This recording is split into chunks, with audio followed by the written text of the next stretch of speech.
નવરચિત નવસારી મહાનગરપાલિકાના નવા સીમાંકનના સત્તાવાર આદેશ જાહેર કરવામાં આવ્યો છે.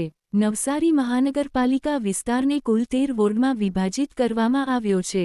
નવસારી મહાનગરમાં 13 વોર્ડમાં કોર્પોરેટરોની 52 બેઠક હશે, જેમાં શિડ્યુલ કાસ્ટ માટે 3 બેઠકો રિઝર્વ, જે પૈકી 1 બેઠક મહિલા માટે અનામત રાખવામાં આવી છે.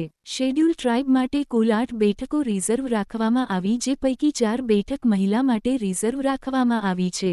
ઓબીસી માટે કુલ 14 બેઠકો રિઝર્વ રાખવામાં આવી, જે પૈકી 7 બેઠક મહિલા માટે રિઝર્વ રાખવામાં આવી છે. જનરલ કેટેગરી માટે 27 બેઠકો રાખવામાં આવી, જે પૈકી 12 બેઠકો ઉપર મહિલા માટે રિઝર્વ રાખવામાં આવી છે. મહિલા સશક્તિકરણ મુદ્દાને ધ્યાને લઈ સીટો 50% મહિલા અનામત માટે મહાનગરપાલિકામાં રખાઈ. ટૂંક સમયમાં વોર્ડના સીમાંકનની કામગીરી શરૂ કરવા નવસારી મનપાની તૈયારી શરૂઆત કરવામાં આવશે. ડિસેમ્બર મહિનાના અંત સુધી તમામ વોર્ડના સીમાંકન નક્કી થશે.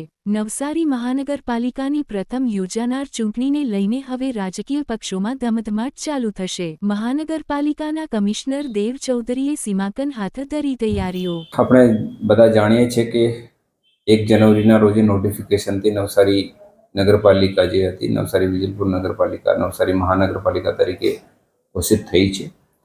અત્યારે જે છે અર્બન ડેવલપમેન્ટ ડિપાર્ટમેન્ટે નોટિફિકેશન જાહેર કર્યો છે. એનામાં જાહેર કર્યો છે કે જે નવસારી મહાનગરપાલિકાનો એરિયો રહેશે, આમાં કેટલા વોર્ડ રહેશે, કેટલા જે છે સીટ રહેશે, અને સીટમાં કેવી રીતનું રિઝર્વેશન રહેશે.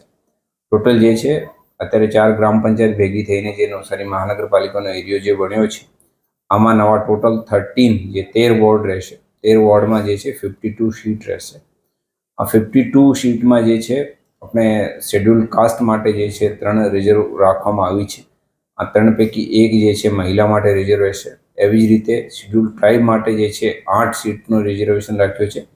8 પૈકી 4 જે સીટ છે મહિલા માટે રિઝર્વ રાખવામાં આવશે. ઓબીસી અધર બેકવર્ડ ક્લાસ માટે જે છે 14 સીટ રિઝર્વ કરવામાં આવી છે, અને આમાં 14 પૈકી 7 જે છે મહિલાઓ માટે અનામત રાખવામાં આવ્યો છે. એમ ટોટલ એસસી, એસટી અને ઓબીસીની 25 સીટ છે, જે પૈકી 12 સીટ જે છે મહિલાઓ માટે રિઝર્વ રાખવામાં આવી છે. બાકીની જે 27 સીટ છે જે જનરલમાં છે, ઓપન કેટેગરીમાં, આમાં જે છે 27 પૈકી 14 સીટ જે છે મહિલાઓ માટે અનામત રાખવામાં આવી છે.